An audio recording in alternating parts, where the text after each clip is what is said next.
Welcome to Mortality Matters, a podcast about conceptual issues in the philosophy of death and the meaning of life. I am your host, Matthew Jernberg.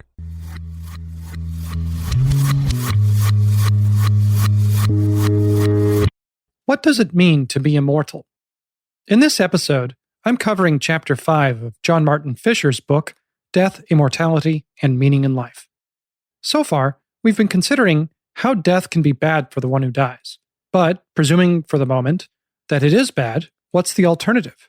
If it turns out, all else being equal, that it's always better to continue living with some decent threshold level of quality of life, then wouldn't immortality be desirable? What is immortality anyway? And is it even worth wanting to begin with? In this chapter on the meaning of immortality, Fischer sets out some more or less realistic scenarios of life extension, before describing what he means by immortality and the kinds or varieties of immortality that he has in mind. He sets aside the question of whether it would be desirable to be immortal for the next chapter, as one must first have some notion in hand as to what it means to be immortal before assessing whether it would be desirable. He instead just focuses on the notion of immortality itself and describes different possible scenarios. So what does he have in mind? Well, firstly, he means to rule out anything that's not secular. So he gives examples of things like reincarnation or the afterlife. Anything that would be religious in tone is not exactly what he's focused on, at least in this chapter. So in the first half of the chapter, Fischer focuses on different attempts to radically extend human life and on their feasibility. Yet in the second half, he focuses on which version of immortality is worth considering to set up the next chapter, which questions whether it would be desirable. So first, let's focus on the first half. Fischer sets up interest by recounting many different mythological tales or different kinds of stories or works of fiction in which different characters are immortal. Now, as works of fiction or as mythology, these tend to not go well for the people who desire immortality. The desire for immortality itself is typically something villains have, or something that if a heroic character attempts to seek, this is something they have to learn to cope with or get over. This does not by itself establish that immortality is undesirable or not worth wanting. I think it actually has more to do with teaching us how to cope with our own mortality in real life, which, if that were not necessary, we would not need to cope with it. So, at the very least, we shouldn't assume right from the outset that immortality is something that only villains or evil people would want, or even that it's something that's just necessarily impossible, depending on what we mean by immortality, that is. I think this is one of the problematic elements of this chapter with Fischer, where he uses this umbrella term of immortality to describe a variety of different kinds of scenarios. He doesn't mean by the word immortality just living forever. One way to disambiguate the idea is to just think about radical life extension, or as I like to sometimes describe it as indefinite life extension. Indefinite, if only because it doesn't set a definite date in the future by which one would die.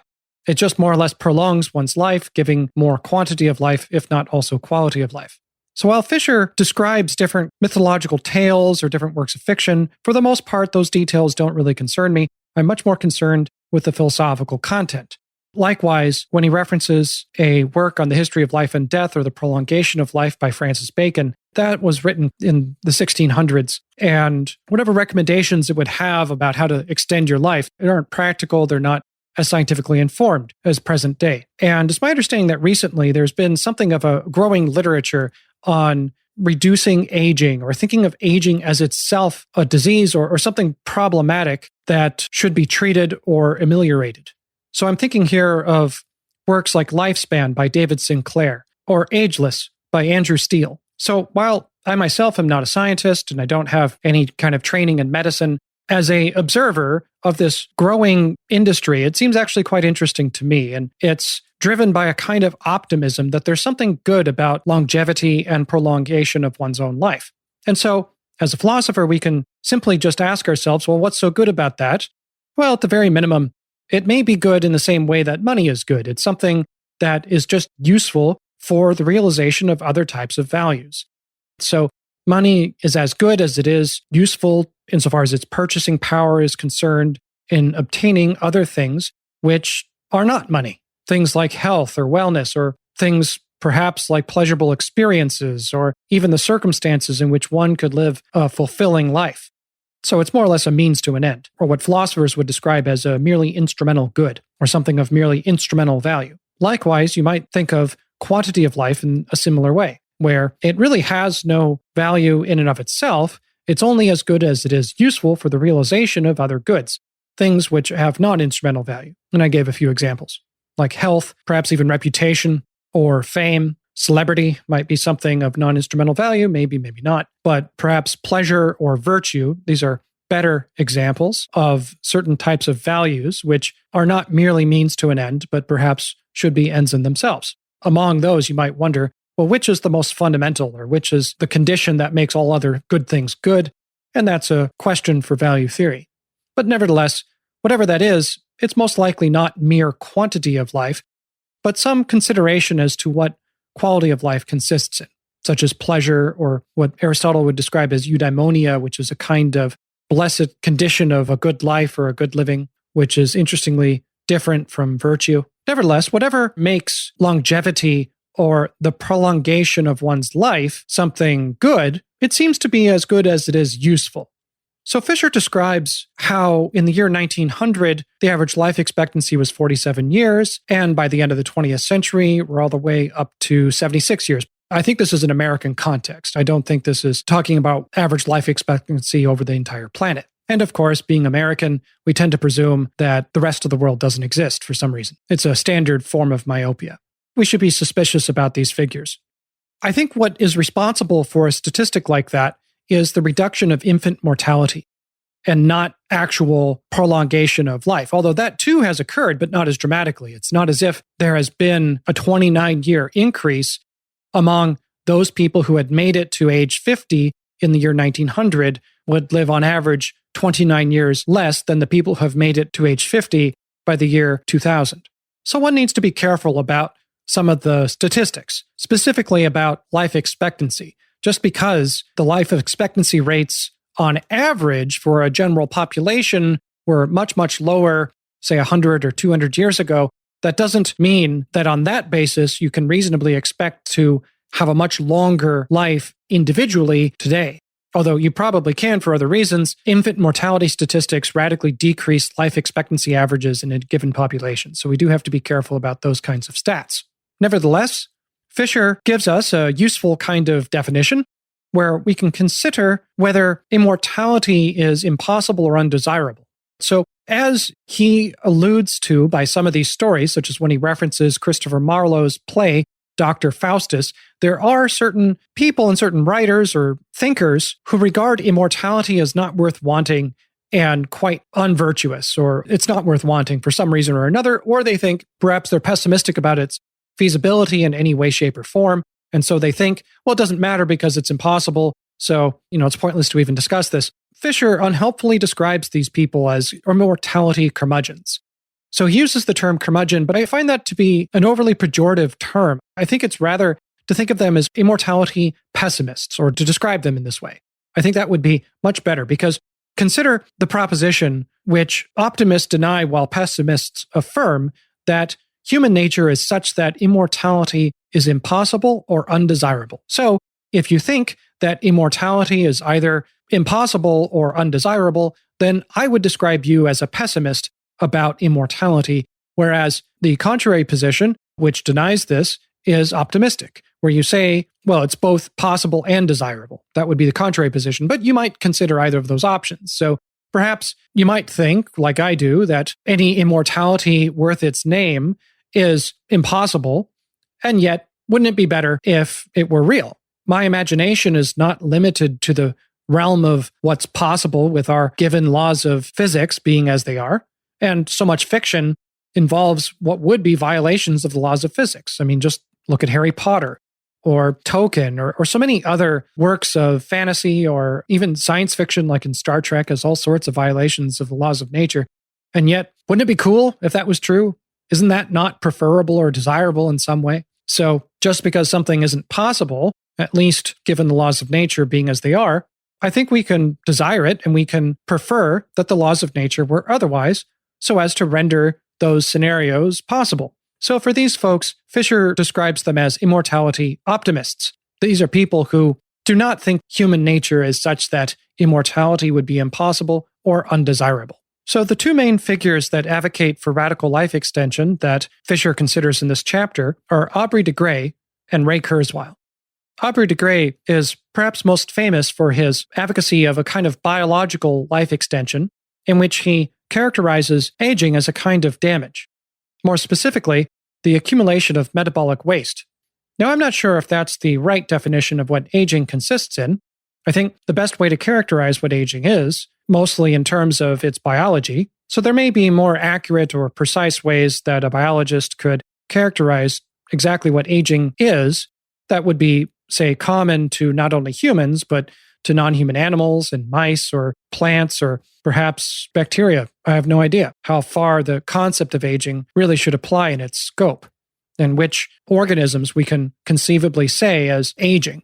There seem to be some creatures, perhaps certain kinds of jellyfish, or perhaps even lobsters or certain species of tortoises or turtles, which we can also say are ageless. That is to say, they do not age. But of course, I think that maybe depends on what we mean by aging or age.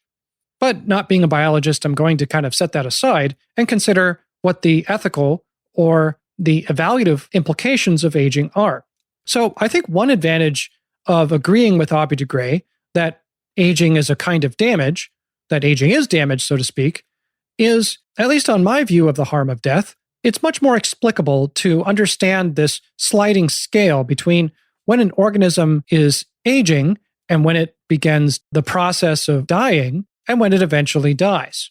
So if you think that the best explanation for how death harms the one who dies involves something sui generis, something unique for its kind, then trying to understand the similarities between the dying process, death itself, and the process of aging would seem somewhat mysterious. The kinds of explanations you would give for when does a biological organism age, and when does that aging meet an inflection point and turn into dying, say? Or when does the dying process complete with death? These are biological questions, at least partly, but they have evaluative implications because we think that death harms the one who dies, whether that being is a human being or a non-human animal or squirrel or mice or whatever.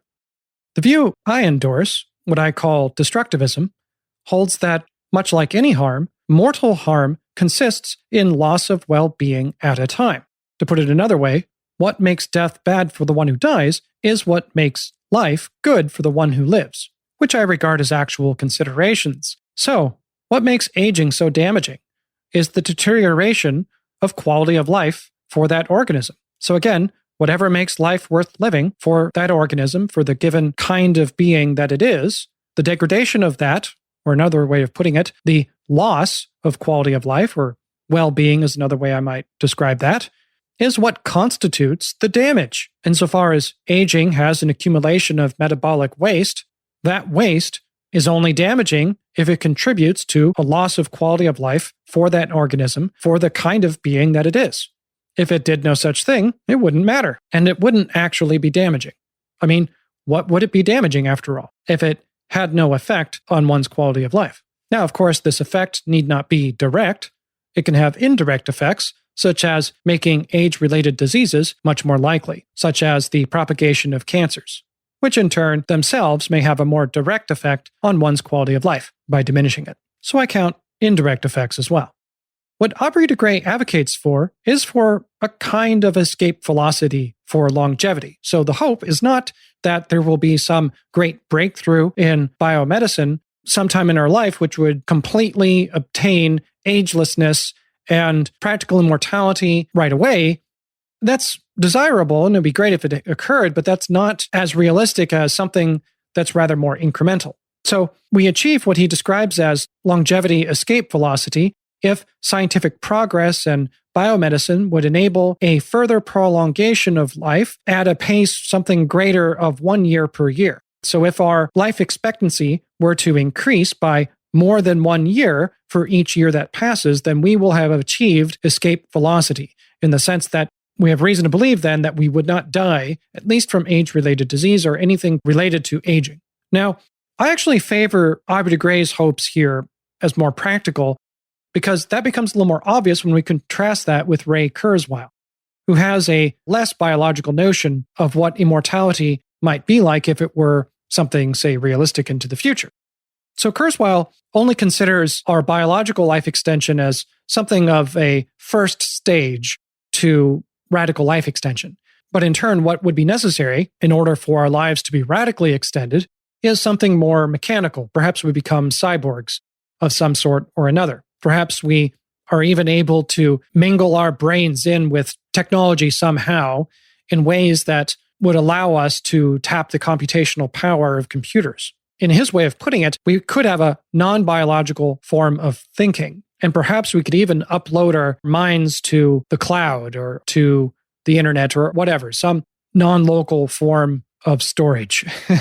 If that were possible, it seems like it would then be possible to live forever in a non-biological form. So perhaps the best what we could hope for with a biological form of radical life extension would actually not really be that radical. At most, perhaps we could hope for 10,000 years if we had some magical way of just eliminating age and any age-related form of disease. A lot of things are going to go by the wayside. But of course, even if we could just cure cancer immediately, we may not actually extend life expectancy by many years, right? Because there's dementia, there's heart attack, stroke, there's so many other causes of death or shortening of life, which would themselves be problematic. However, if we had this kind of technology or this pill of some kind where we could maintain eternal youth and even turn back the clock, so to speak, then people could still die of accidents, getting hit by lightning, war, crime, any form of death that's not related to age. But of course, even perhaps by pandemics or certain types of cancers, they even affect the youth, and presumably they could affect people who are ageless as well. So agelessness would not make one immune to any form of disease, which in turn would shorten average life expectancy, even if it's for thousands and thousands of years. So perhaps with a Ray Kurzweil style thing, if that were possible to continue our existence into a non-biological form, then hopefully we could live for tens of thousands or millions of years, perhaps. It would be as long-lasting as the technology would be.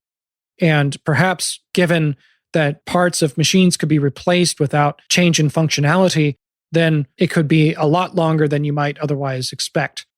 The problem with uploading oneself to a machine of some kind or some sort of non-biological form of existence, perhaps a very complicated machine, perhaps we have a silicone-based brain or of some kind, who knows? Of course, I could look into more of the details, but at this point, I think we're edging into the realm of just straight science fiction. Nevertheless, even in a science fiction scenario, there are still conceptual limits as to our persistence conditions as individual entities. That is to say, as persons, it's questionable whether a non-biological form of transference would in fact maintain our persistence as individual people or as the very same person. That is to say, the numerically identical person. Would it preserve our identities?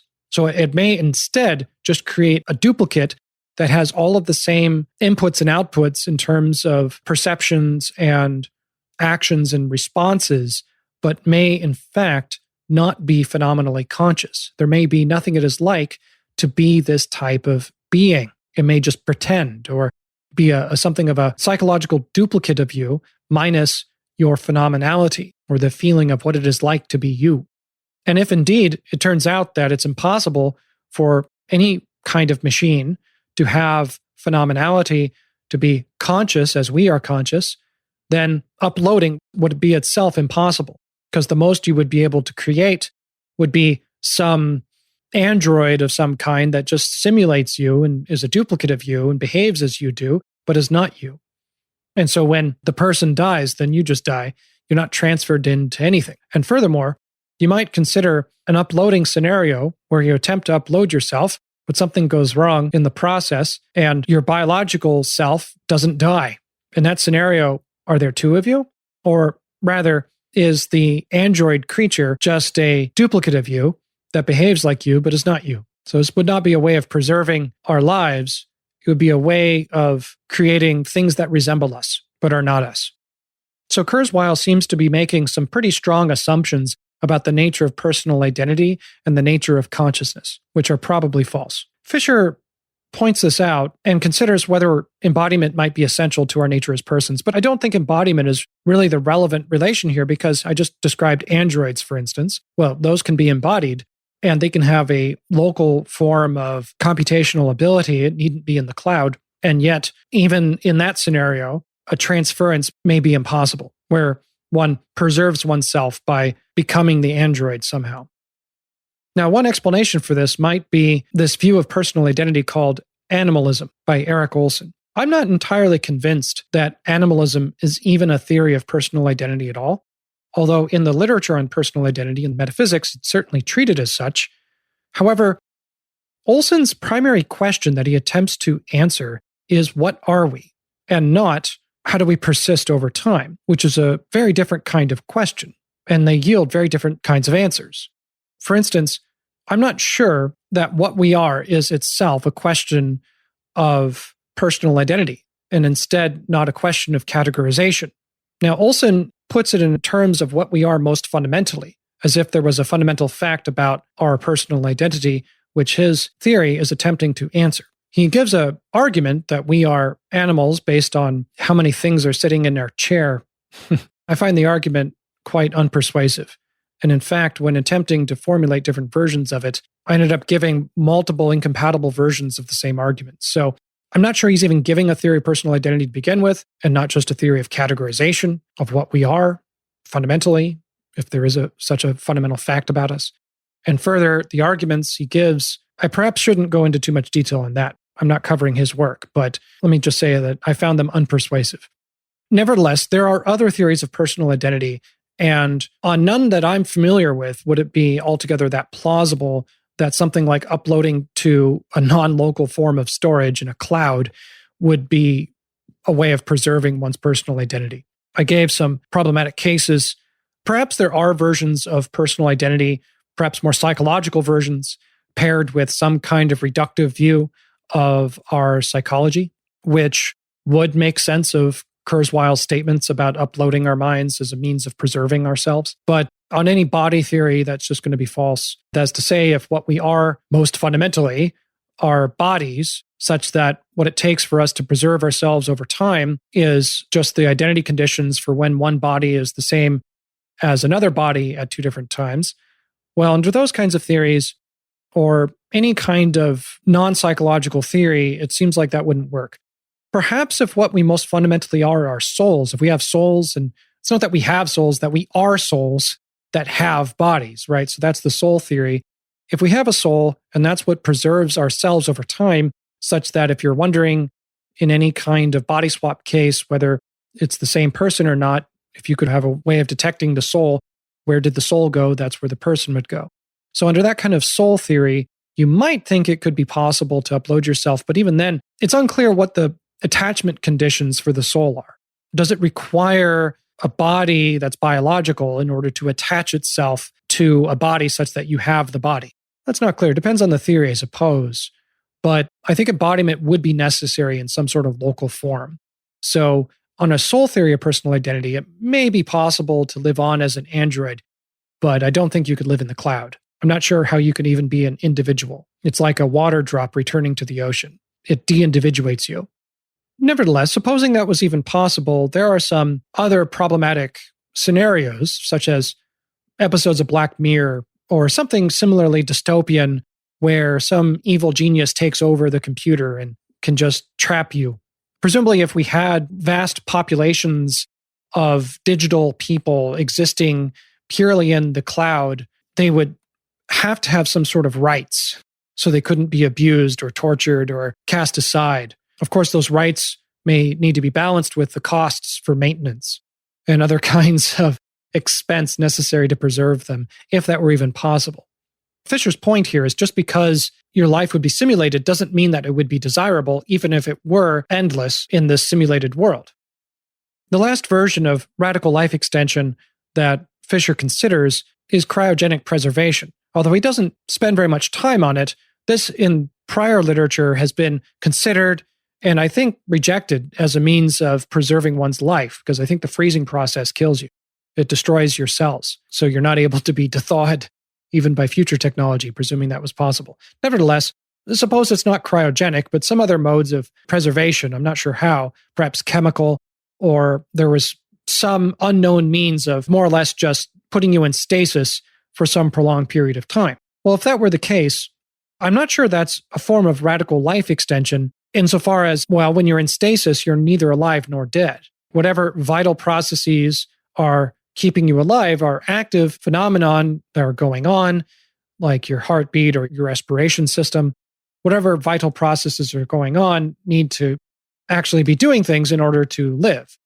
Living is an active condition. It requires more than just nothing. So at best, a state of stasis should be considered a third condition between life and death, and further that it's a way of not extending one's life, but it's a way of putting a gap in one's life, more or less, where you might spend the first half of your life now, and then you go into stasis, and then the second half of your life would occur much further on. It's just the total duration of your life didn't really change. There was just a gap. Now, it's a gap in which you continue to exist. It's not a gap of inexistence. It's a gap of life. You just really weren't living while you were in a condition of stasis. Okay, so in the second half of the chapter, Fischer describes what he means by immortality by making a distinction between what he describes as medical immortality versus true immortality. Now, I don't think this is the right way of putting it. And in fact, Fischer is thinking in terms of how we're vulnerable or invulnerable. So in ordinary life, in real life, we are vulnerable to all sorts of things: heart attack, stroke, aging, death from violence, or getting hit by a car or lightning or whatever. So there's many ways we can die. Unnatural causes of death are those brought about by human agency, and natural causes are those which are not brought about by human agency. So what Fischer describes as medical immortality, it would be those who would be invulnerable to the natural causes of death, which may be related to age, but also include other kinds of diseases like leukemia, or perhaps other types of cancers which occur even in the young and may be unrelated to age. I'm not sure.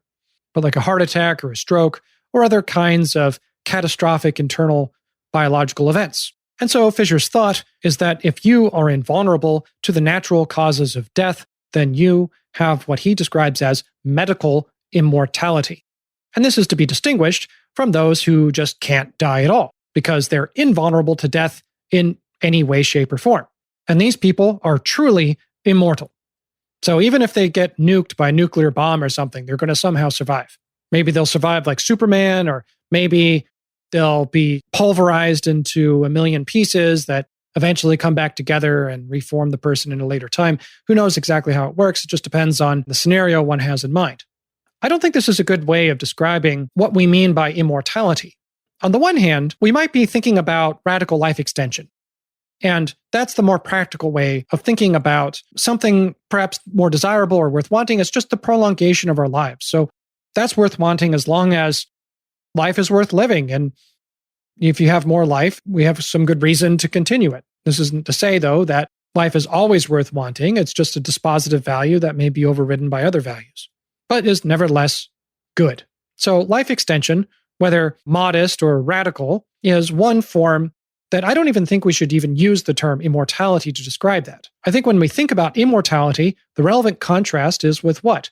Mortality. So what does it mean to be a mortal? Some might say that human beings are essentially mortal, or perhaps all biological species are essentially mortal.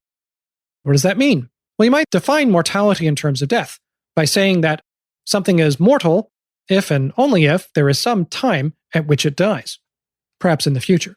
And if this is not the case, then, well, one is immortal. But perhaps you might imagine a scenario in which somebody is vulnerable to death, but just as a matter of luck, never in fact dies.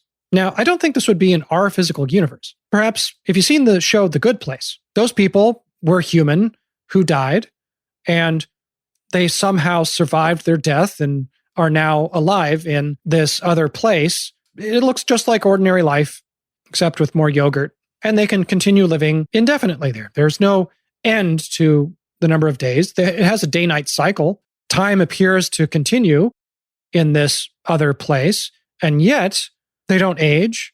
I'm not entirely sure if they could be killed again or what the conditions of their new neobiological existence would be. I'm not sure if their flesh is composed of atoms of the periodic table. Perhaps we can assume they are.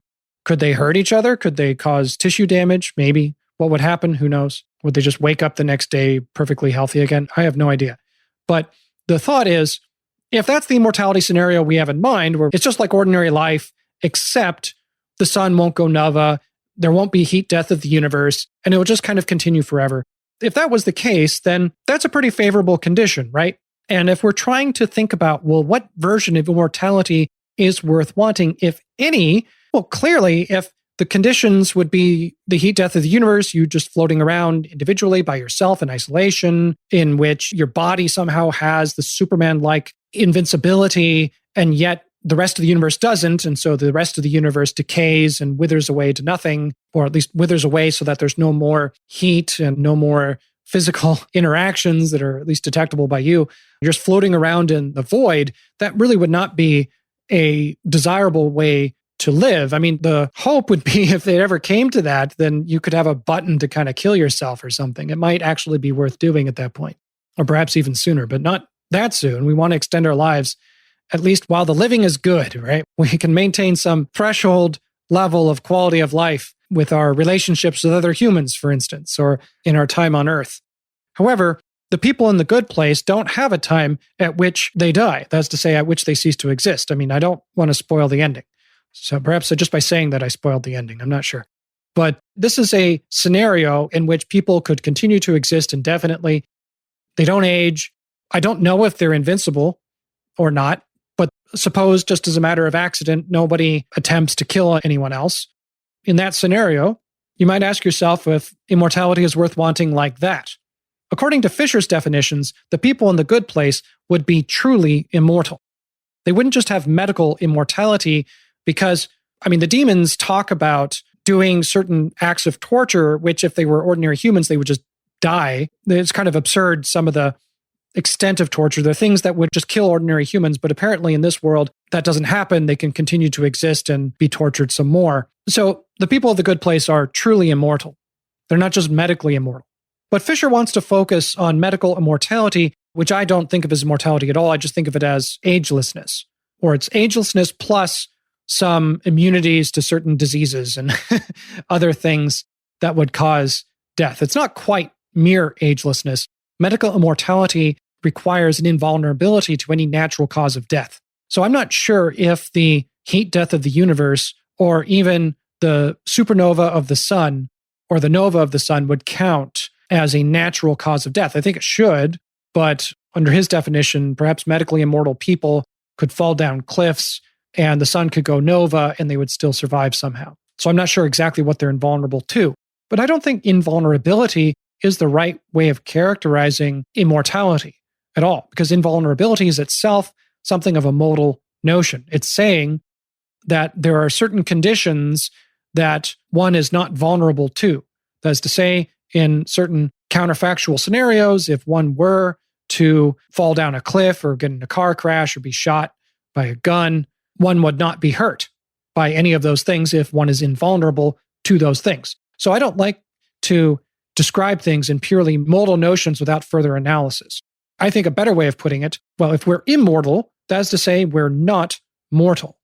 And what is it that makes us mortal is death. That is to say, if there is some time, t, perhaps into the future, at which one dies. Now, of course, mere prolongation of life is not exactly what we want. We want some threshold, decent quality of life to be in place, such that, if we were to continue to live, but also to continue to age, if we just have aging without dying, that would be quite horrible. That's the scenario that Fischer describes of the Strug books from Jonathan Swift's Gulliver's Travels. So clearly we don't want that. But that's neither here nor there, because it's pretty clear how the kinds of immortality scenarios that are described in many of these works of fiction or mythology are things that are not really worth wanting. So the question isn't whether there could be certain versions of immortality that are undesirable. Clearly, the answer is yes. The question is, could there be any version of immortality which is desirable? even if in the most favorable conditions. So suppose we had an elixir of eternal youth, where it would prevent aging and perhaps would even grant us certain immunity to certain kinds of diseases that would be something similar to medical immortality. Well, even with that wouldn't guarantee any of the external circumstances. I mean, what would you do after the sun went nova? Or in the extreme case, once the universe has heat death or something. So in either of those cases, that's not really all that desirable. So if we're going to think about the most favorable of circumstances, I think we need to have alternative laws of nature. It has to be something like the good place if we're going to really think about a condition of immortality that is worth wanting. And perhaps that goes too far for some because we have vacated the more practical discussion about how to extend your life with pharmacological substances, or perhaps even more outlandish scenarios of uploading one's mind to the cloud or engaged in non-biological forms of existence. That is much more plausible, perhaps, at this point than something in the philosophy of religion where we're transcending to some third realm with alternative laws of physics. But I don't think our standards of preference or desirability should be bounded only by our current laws of physics, suppose. I mean, shouldn't they be different? If we can imagine a world in which they are different, well, that would be more desirable. So the question is there any version of immortality that's worth wanting in any possible scenario where possibility here includes having different laws of nature? I'm not going to answer that question quite yet because in the next podcast, we're going to cover chapter 6, in which Fischer takes up this question more explicitly with an argument to the contrary that any version of immortality is not worth wanting. It doesn't matter how favorable the conditions or whether it's heaven or any kind of scenario, none of them are worth wanting. And it's actually good that we'll die and cease to exist. It's good that there's no heaven either, because that would be bad for us. So that's what we'll cover in the next chapter, although it's a philosopher by the name of Bernard Williams. He doesn't explicitly take up the question of heaven. I think it's a pretty obvious implication of his views.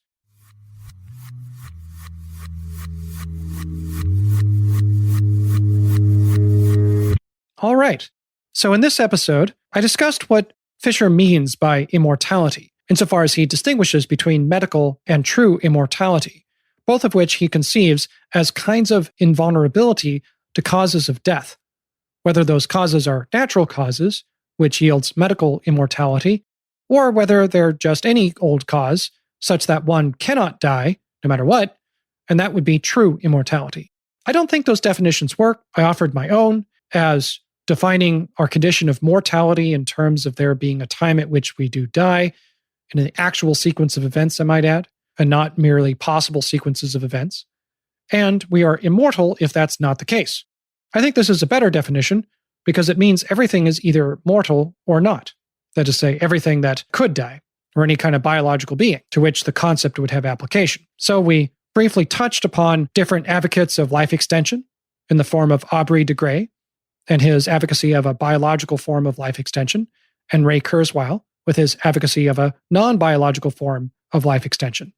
I skipped over most of the mythology and fiction from this chapter, as, although fun to read, it does not have so much philosophical content in it. And I might add, if anything, I think this chapter should have been written with the second part first and the first part second, by first laying out what he means by immortality, giving some definitions, defending those definitions, and then describing it with more detail, the advocacy of life extension, which I don't regard as a kind of immortality at all, because people who even radically extend their lives into a non-biological form, perhaps, say, with a Ray Kurzweil scenario, these beings are still mortals. There is still some time t, perhaps in the far distant future, even if it's millions of years, at which they cease to exist. And so, whether it's in a biological form or not, either of those beings I would describe as ageless beings. They're still mortal. So to get to immortality, well, the only kind of immortality worth its name is what Fischer calls true immortality, which is a different subject. This in turn gives us two questions. The first is whether life is worth extending, and if so, for how long, and under what conditions, and when. While the second question is whether a condition in which one never ceases to exist is even worth wanting at all. That is to say, whether true immortality is ever worth wanting.